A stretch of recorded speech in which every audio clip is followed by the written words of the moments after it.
Welcome to the Food Professor Podcast, Year of the Fire Horse episode. I'm Michael LeBlanc. And I'm the Food Professor, Sylvain Charlebois. We have a solo host-only episode for the people today. Lots to get through for us together. We'll be back with regular scheduled programming next week when our guest will be the one and only Robert Carter, president of the Coffee Association Coffee guy. and a restaurant whisperer, a restaurant guru, restaurant consulting guru. So we'll talk about this a little later in the show. It's about time we've had Robert on the show. We've known him for years. Like it's one of those can't believe he hasn't been on the show yet kind of guests. So thrilled to have him on. We got so many great guests coming up. We're lining up guests for Seattle in person. We're going to be in Montreal together. So looking forward to that. Before that, I guess I'll see you at Restaurants Canada. You're on the stage. It's coming up soon. Yeah, absolutely. You're on stage a bunch of times. We'll go out to dinner and we'll have some fun, and that'll be great. So, Year of the Fire Horse, Agon Si Fat Sai, Sylvain. I'm a rabbit in the Chinese astrology, Rasky Rabbit or Bad Bunny, I guess. That's right. We could say, what are you? You're a dog. I'm a dog. You're a dog. Now, a rabbit apparently is gentle, quiet, elegant. So I don't fit that mode. Very patient and very responsible. You're responsible. I'm responsible. We get a show out every week, so there you go. Exactly. There we go. Celebrating tonight, I'm holding up. I'm having spicy Szechuan pork noodles. I'm making today from. Nice. There's the recipe book. Smell it from here. Right there. It is from one of my new favorite recipe tin, Maji Mahashi. And she's got a great cookbook, great series of cookbooks, and they're fast and easy. So I'll be using some Dubreton pork in my noodles. By the way, Vince labeled pork, telling you that it is not cloned, telling you it's not gene edited either. Vince and Vince just got an email from Vince. He will be we're thrilled. He's going to be our guest back on the show. It's been a couple of years. We're going to interview him live in person at Seattle.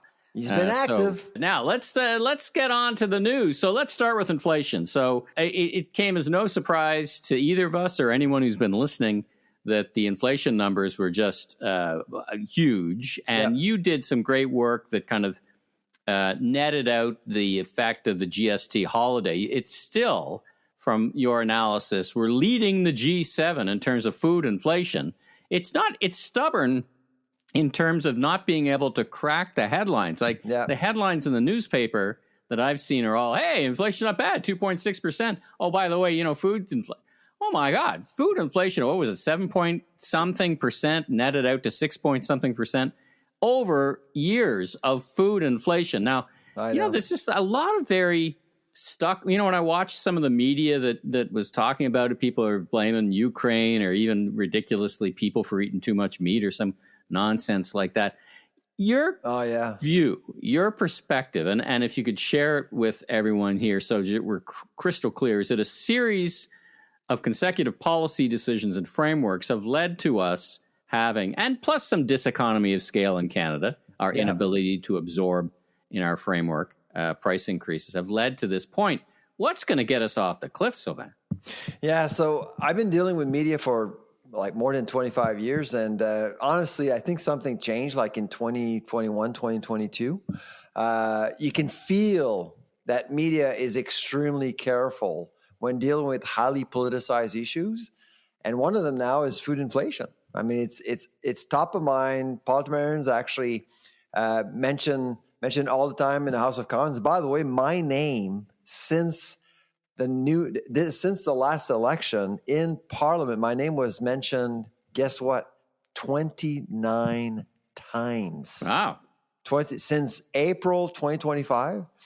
29 times, 7 times by the Liberals, 22 times by the Conservatives. So it's absolutely out there. People are talking about it. But the reality, and of course, I don't want to minimize the issue of climate change and consumer demand. These factors do influence prices, but they don't actually bring food inflation up to 7.3%. Well, my point in that when I hear that is like, yeah, that's not a Canadian phenomenon, the two things you just mentioned.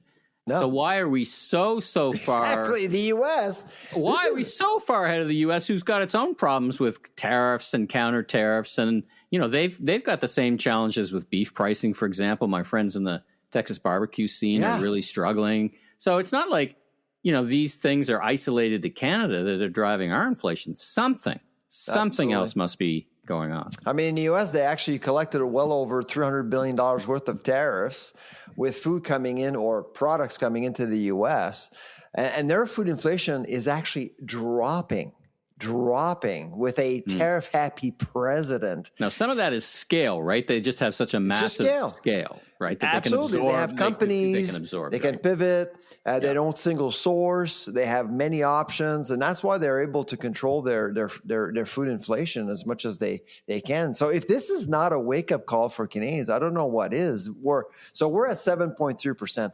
Now, there was a lot of talk about the GST holiday minimizing 7.3%, but if you take out the GST holiday effect, you're looking at a food inflation rate of about 6.2, 6.3%, which would still make Canada the number one country amongst G7 countries. And the next country is Japan at 5.1. So you can see that something is fundamentally wrong here.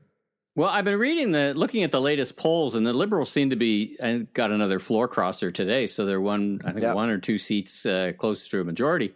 But they seem to be putting a bit of a spread between popularity between themselves and Poilievre and the Conservatives. Yet they are really not doing much they're making big announcements, great, on defense. They're sending out checks. They're doing a bunch of, they're doing a bunch of things that they promised to do. But one thing after, what is it now, a year, where they haven't still passed the budget yet, is they're not really tackling the affordability crisis. So I'm a little baffled at why that's not a little. I mean, the thing. I mean, Ottawa has to do its part, but provinces also have to work on similar issues like interprovincial trade barriers. To me, that was, when I looked at the data yesterday, it became really obvious. I mean, you're looking at some Atlantic provinces with a food inflation rate of over 9%. Wow. Okay. So in Ontario, it's at around, I believe, 5.4%. So it's not too bad, but you can see that scalability is a big problem, and remote areas are really penalized right now. And people they may think, well, barriers have been around forever, so why now? Well, as soon as you have disruptions, these obstacles or barriers become even more obvious. That's the thing. And geopolitically, we've had to pivot. I mean, for example, think of the Maritimes, the Atlantic. If all of a sudden you can't buy food from the U.S., you have to go elsewhere. But if you're a small buyer, you're going to have to pay more. But if you're in Quebec and Ontario, you can actually get away with a lot. And that's why some of the data in Ontario is still bad. It's still bad where you are and for Quebec. But in the Atlantic, it's much, much worse. So barriers are a problem. The industrial carbon tax, which is actually increasing on April 1st to $110 a metric ton, that's still there. And those are transactional costs, the bureaucracy, supply management, of course. And I don't want to go into that because it's complicated, but supply management is costing people money because quotas are managed by provinces. And of course, poor logistics, which is really making things hard to move food around. So, I mean, I was actually very grateful for some shows to allow me to explain some of the issues, but a lot of them just didn't want to hear about it. I saw an article written by the CBC, they didn't even mention the 7.3%. They just went over the 2.3, the 4.8 in store, and that's about it. And so, by the way, there was a GST holiday that skewed results, so we're not going to talk about that. It's just it seems media just is scared of making Ottawa look bad. And to me, that's really problematic because if you want a solid democracy, you want people to be informed so we can actually make better decisions from a policy perspective. Do they shy away from that's one perspective. Do they also shy away from it because it's complicated? Like it's hard to explain. And so like I said, I've been doing this for 25 years. I've actually had like a lot of questions about food inflation and the discussion, I'd say probably 4, 5, 6, 7 years ago, were very intellectual. They were people were asking questions about in-store food inflation, food service, what's going up, why is that? So we had really good conversations. Nowadays, you'll get the call because they just want to support a certain narrative. I just honestly, some reporters out there, some networks are really responsible and they're trying their best to get that information out. But you can tell that at the upper level, there's some influence for sure. I can feel it. And when you go on X, you can feel that a lot of people are also feeling it. I mean, we're not getting the full story. People actually go on the Statistics Canada website and they can see it. They can see it from themselves. Well, or they go to podcasts or Reddit or any of these other things. Food Professor podcast, right? Exactly. We're here for you. I mean, you got a perspective. We're going to tell the story as best we can. So all I'm saying is that until we're honest with ourselves and basically dealing with the problem we have, the food inflation problem is not new. We have to go back to we've talked about this before. If you look at the data, it really started in 2008 under Stephen Harper. This is not about politics. Yep. This is about economics. So Stephen Harper really started the whole thing. The Trudeau era made things worse with just bad policy decision, and the GST holiday fueled inflation. Right. Yeah, it was kerosene on the flame, right? It was fuel. Counter tariffs fueled inflation as well. And here we are. This is when we're able to measure the impact of temporary changes to our fiscal policy, and nobody's talking about that. Nobody's talking about that. Reminds me of that David Bowie song, "You're Putting Out the Fire with Gasoline." That's the GST holiday, the way I thought about that one. Well, just look at Quebec. Quebec, a -5 for 2 months, okay? So right now, the food inflation rate for restaurants is over 10%. Mm-hmm. So a year ago was -5. How come it's 10 now? There's a +5. Just there. I mean, I can tell you, it really just elevated things without people noticing. But now we're noticing now, and no one's talking about that. All right. Well, let's move on from that. Let's talk about Team Canada, and not the hockey players, but Team Canada headed to Mexico. Big group of people. What is it? 240 businesses, thousands of meetings. Our ag minister, Minister Heath MacDonald, was part of that. It was led by my cousin, Dominic LeBlanc. LeBlanc, yes. Now, the output of that seems to have been, I used some AI. We're going to talk about that. I used ChatGPT to try to find out who was on that trip and what came of it in context of agriculture. They seem to have signed, the group, an MOU. Any idea of any benefits to Canadian ag from this association with Mexico?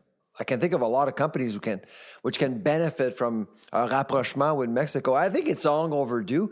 Actually, we were talking about this on this pod a year ago while I was in Mexico. Mm-hmm. We need to focus on building this food corridor between Mexico and Canada. And I can think of companies like AGT, companies like, of course, McCain, Olimel, GRI, Nutrien. I mean, lots of Canadian companies can actually benefit from a strong relationship with this forgotten cousin called Mexico. I mean, Mexico, I've always believed, I believe for quite a few months now, that our white knight to save Cosma is Mexico. Because President Claudia Sheinbaum has been masterful in dealing with the Trump administration. They have the best deal in the world. She's taken a few hits for sure, though, right? I mean, absolutely. And people are saying, well, they're not. The Trump administration is not threatening Mexico of annexation. Well, wait a second. Historically, America has actually invaded Mexico many times. They did. It when you think about it in the context, they randomly change Gulf of Mexico to Gulf of America without asking anything, and the wall and everything. Come on. So please. And the latest is basically forcing them to stand down personally for her of her support of Cuba, right? Yeah. So it's they've been supplying Cuba with oil. They're like, oh, so it's interesting. They're giving up too, right? They're in a fight. Oh, absolutely. They're giving up too in different ways. And so I think that seeing Canada and Mexico work together to generate more business and potentially save customers, I think is a great idea. So I was very happy to learn that there was a huge delegation of businesses going in Mexico to. It should have happened a year ago, but anyways, here we are. I think it was good news for sure. One of my favorite things to do on the weekend is have a small bottle of Mexican Coke. So let's talk about Coca-Cola. Yeah. How do you like that segue? Digging deep for that one. That's right. Big announcement. Coca-Cola invests $141 million to expand Brampton facility. They were there with Premier Ford. We'll talk about some other stuff. But that's great news, right? So wonderful news, investment in the country. Bravo. Yeah. And I can hear our listeners saying, well, it's Coke, it's disgusting, it's junk food. And wait a second here. It's processing, okay? You may not like Coke. You may think it's junk food. And yes, it's sugary and all that. But we're talking about manufacturing jobs. And manufacturing is the centerpiece for any ag industry. Coca-Cola will, if it processes food right here in our backyard, they will look for ingredients in this backyard and so on and so forth. That's how manufacturing is so key. You can have farmers, but if you don't have manufacturing, it's hard to support farmers for anything. You've been calling for more processing for a while. So great news. Now, sticking with Ontario, Doug Ford also announced that Diageo is going to invest in Ontario, and that will keep Crown Royal on the shelves. Now, I had a professor at university in a negotiation class, Glenn White, and one of his central principles is a BATNA, best alternative to a negotiated agreement. So it does seem that that the premier got something out of Diageo. The local folks did he now? Did he know? The local folks in Windsor are not happy. The plant's still closing. He seems to have gotten an investment. He's not saving jobs. Well, they're investing in, what are they investing in? They're putting money into the province that I guess they weren't planning to do. Here's my theory. Yes? They're investing money in the province, money that they were already planning on investing. They just create a memo to save face. To actually help Doug Ford save face. I think that's basically what happened. It's a marketing plan. What I saw in the announcement was a marketing plan deployed over several years by Diageo, a marketing plan that they were planning to deploy anyways. Okay.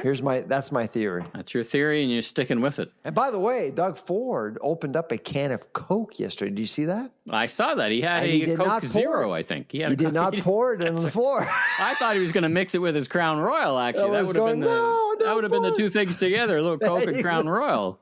Exactly. The perfect marriage. Somebody was missing. Maybe my friend Corey Tanaik, who's off in BC now, wasn't there beside him and giving some visibility to, hey, put these two things together. They'll make a nice but nice for people out there thinking it's junk food, it's not just junk food. It's jobs and it's manufacturing and it's more investments and it's know-how being built in Canada and Ontario.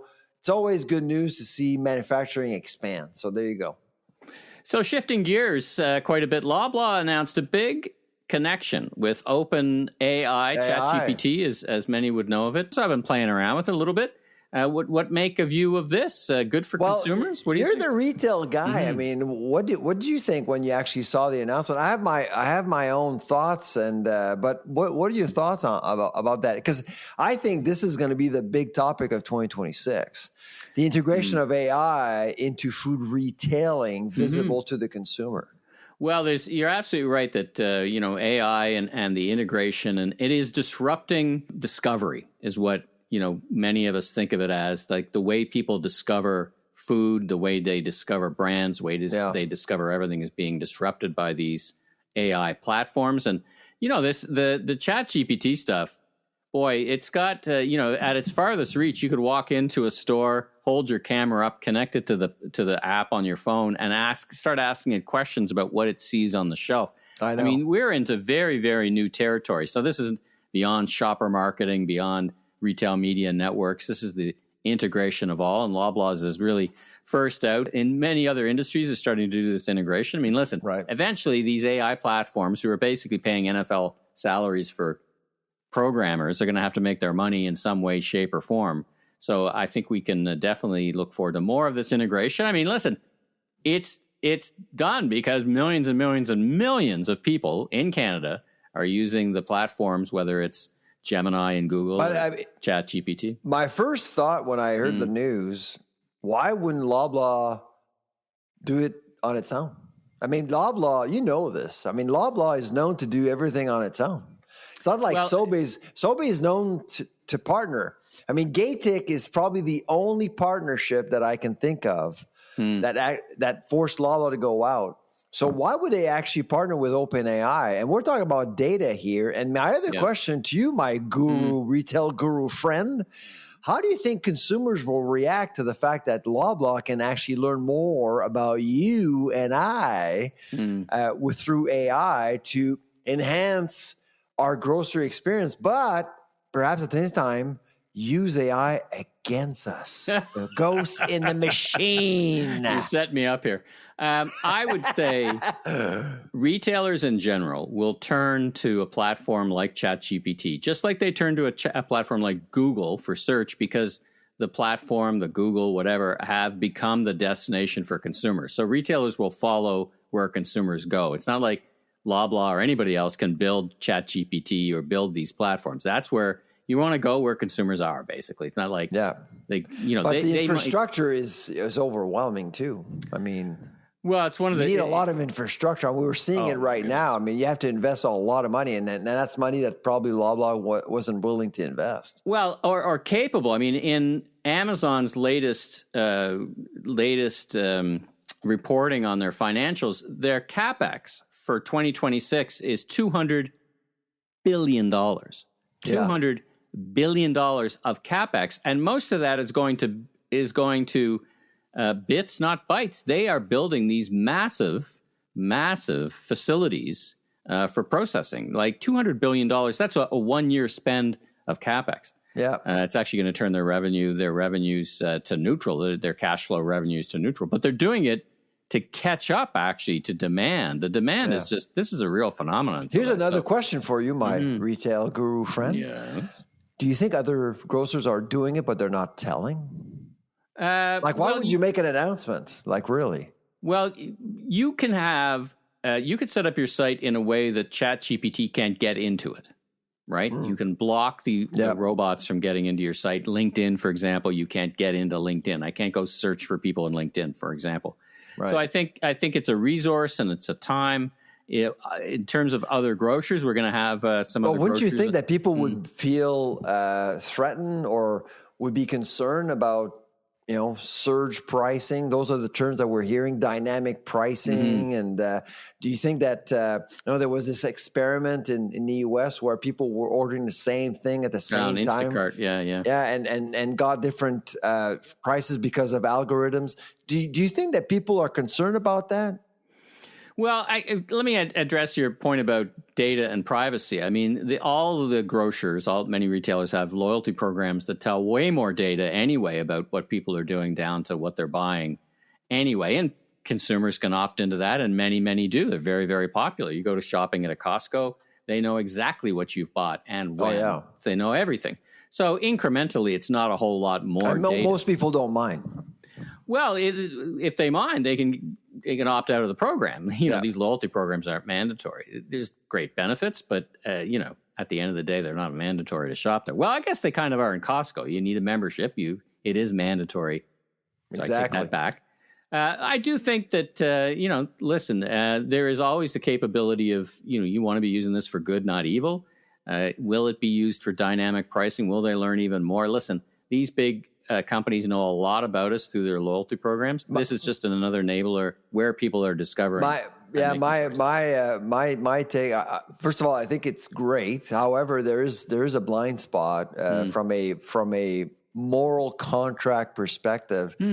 I don't think Canadians are willing to see two people buying a dozen of eggs at a different price from the same store at the same time. That's all I'm saying. I think that grocers will have to be extremely careful as they empower the consumers with better grocery experience with AI. They're really going to have to be careful, because what I've seen so far are consumers really feeling uneasy about seeing grocers using AI, because they may actually, many consumers out there feel that grocers may use AI against them to increase profits. And there is that context that I think that grocers need to appreciate. Moving on, let's talk about cocoa. So I was surprised to see this headline in that cocoa is backing up in the at the farm gate, and that because my impression, maybe I was just thinking of coffee, the chocolate prices were going up, and up. We've talked about that before,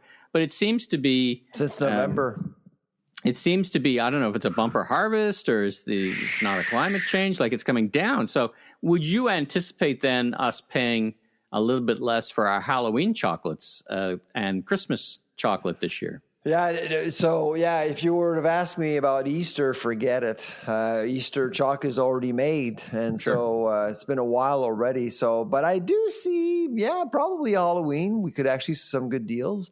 If prices remain low, I mean, we're down to about $3,300 US a metric ton, which is really interesting. I mean, the record is almost 11,000 or almost 12,000. So we're talking about a quarter of the record high of last year. So very good news for chocolate lovers for sure. And I'm not sure if you actually saw the price of coffee, but coffee is also going down. It's down to $2.64 a pound US now. Brazil and Vietnam, they're ramping up their production. So again, for coffee lovers, and obviously with Robert Carter joining us, I'm going to talk to him. We're going to talk to him about prospects of seeing cheaper coffee down the road. So it's all good news. And don't forget, I mean, coffee at some point was at $4.50, I think, a pound. So we're talking about a really, so it hasn't been at the price we're seeing right now since November 2024. So it's all good news for coffee lovers. Retail, I'm not expecting prices to drop like right now, but it could actually, if we could actually end up seeing cheaper prices in the summer. Right. I was going to say about 6 months, right? It takes a bit of time for that to flow through. Flow through to the shelves a little faster when you're buying your coffee at Tim Hortons and Starbucks. Exactly. Speaking of Tim Hortons, there's another segue for you. Yeah, Roll Up the Rim is back. So forever, apparently, forever and ever. As you know, I have a fondness for that. Of course, that program. You're married to that. Well, I mean, you're part of the creation process. Right? I was there when the program was created at the Cup Supplier 40 years ago. Many years ago, and because you're 150 years old. I was only 12 at the time. So the announcement was that Tim Hortons is, they dabbled, I guess, COVID infused or induced, where they went digital, and they kept that for a few years. Obviously, I guess a little easier, but it's not very fun, I don't think. So now they're getting back into the physicality with you get to roll up the rim again. Which I think is a pile of fun, and so good for them. I think it's a good move. You? It's a good move. Yeah, they don't want boomers to die.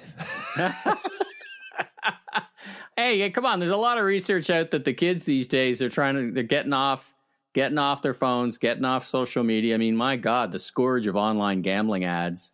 Alone will force you off your mobile device. And hey, I think Tim Hortons should actually set up a bunch of TVs so people can gamble in their restaurants for a while.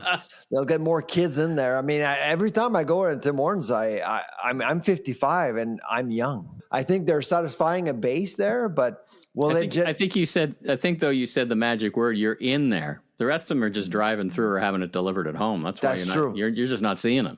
That's true. Right. But I do know that this campaign is incredibly successful. Let's move on. A couple of follow-ups from last week. We talked about this XTM brewing scandal of restaurant tips being absconded or some kind of bad business. The Bank of Canada has now stepped in and has shut down they've stepped in and they've now shut down or They've asked XTM to halt payment activities. So, this is a thing. This could be a bigger thing than I don't know if it's bigger than we thought, but the Bank of Canada is now involved, which you don't hear very often. So, why would a central bank get involved with this? Well, I guess they own the rails to which money crosses across, right? So I think you need, right? So my understanding is, I was a little surprised too. Why is the Bank of Canada, who usually prints notes, but they own payment systems at the highest level. Right. Okay. So I think that this, as a payment system transferring money, they had to step in, and I guess they both authorize and remind our listeners what the story is about, by the way. Well, the story is that many restaurants, particularly in British Columbia, apparently it was focused there, that they would upload their tips to XTM, and the tips would be administered in some way more efficiently. Redistributed. Yeah. So it was a tip management thing. It was a program built to make it easier for restaurants to manage tips and they went. Apparently, they went into a dark hole. And we're talking millions of dollars. Allegedly, yeah. Allegedly, there's some stuff going on here. Clearly, the Bank of Canada thinks there's something in there. So we'll continue to follow up on that story. Like the restaurants need any more hassle. Speaking of which, restaurant numbers put out by the Restaurants Canada organization. What is it? 44% of restaurants are either not making money or making no money. Yeah, that's up from 18% pre-COVID. Can you imagine operating a restaurant making no money? I mean, it's so much work. So much hard work. So much hard work. I support. I mean, I try to support restaurants when I can. You and I always go out and eat a good meal when you're in town. When we're in town together, I did that for Valentine's Day, and Yeah, did you go out on Valentine's Day? We go out the week before Valentine's Day. We went out on February 13th on a Friday. And Michael, it was a nice restaurant. The place was half empty. Really? On a Friday night. Huh. Huh. I was surprised. Now, probably on the 14th it was full, but there was a Valentine's Day menu, for I think $120, $30. You actually had the whole meal, and it was actually very good. It was great. It was at Café Lunette in Halifax, one of our favorite restaurants, and but the place was half full. Yeah. Maybe that's everybody waiting to the next day. maybe. Who knows? You see that in a sale sometimes. Everybody holds off the night before because they're going out on the 14th. Maybe But as I was dating my wife, I saw a few. You can tell if you're witnessing a first date, can't you? It's true. It's awkward. And I was looking around, and there were a few first dates.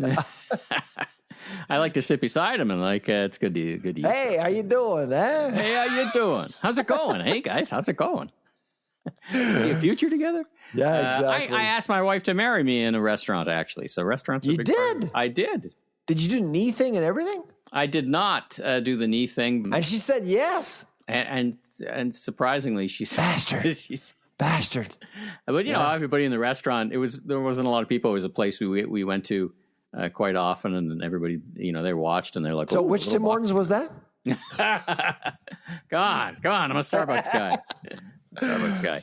If you propose at Tim Hortons, I gotta tell you, I don't think it's a good signal to send to your future wife. Well, you're nothing but social anyway, I guess. Well, there were some weddings at Tim Hortons, but I suspect that because you worked there, you met there, whatever. Sure, yeah. whatever it takes, man. Whatever it takes for people to meet each other. Exactly. A couple last things.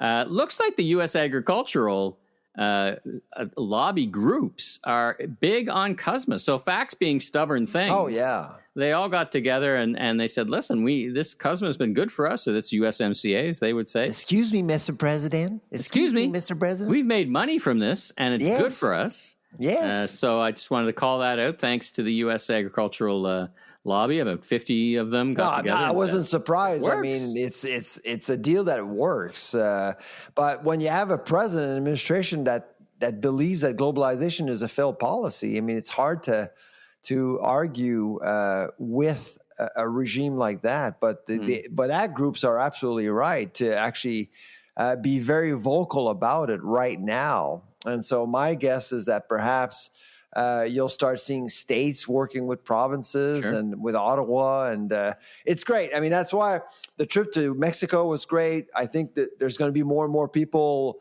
meeting and talking. And while President Trump is posturing, I mean, it's really getting a little annoying, to be honest. I mean, I think people just wanted to come down to business. And I mean, the Gordie Howe incident to me just made the president look really stupid. I mean, he just believed in the owner of the Ambassador Bridge and just went at it, and with no facts, and everything that he said about the Gordie Howe Bridge was wrong. Well, you know, it's called sundowning. You can look that up on the internet. Sundowning, yeah. Later in the evening, he's sundowning, I think, when some of these things happen.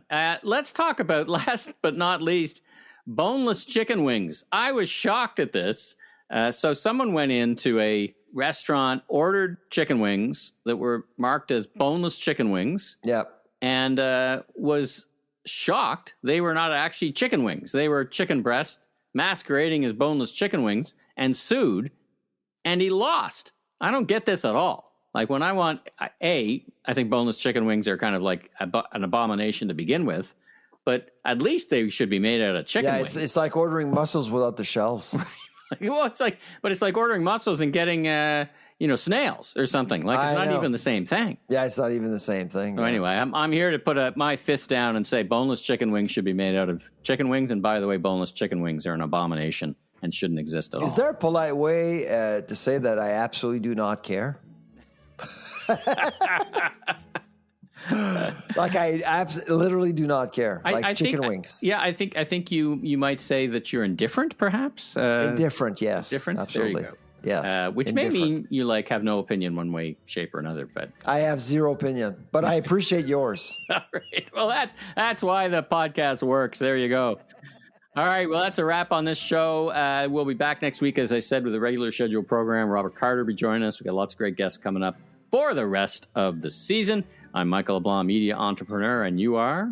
I'm the food professor, Sylvain Charlebois. Safe travels, everybody. Take care.